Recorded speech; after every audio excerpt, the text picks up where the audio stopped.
2026 সালে অর্থ আপনার আসবে কিভাবে তার টোটকা। 2026 সালে প্রথম দিন একটা চেক নেবেন। আপনার যে চেক বই আছে সেই চেক বই নেবেন।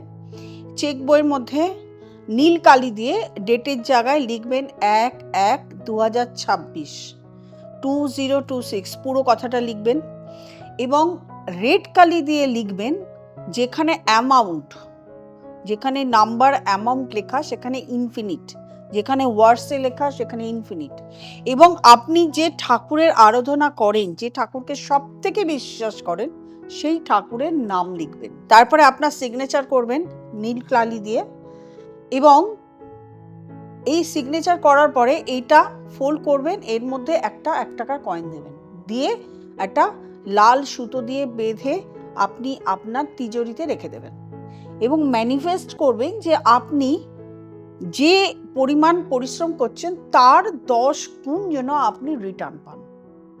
সঙ্গে আরেকটা জিনিস করবেন, আপনার পার্সেও রাখতে পারেন এবং আপনার তিজোরিতেও রাখতে পারেন একটা লক্ষ্মী এবং নারায়ণের ছবি। আপনি আপনার পার্সে রাখবেন এবং আপনার তিজোরিতেও রাখবেন। দেখবেন আপনার অর্থের প্রবলেম হবে।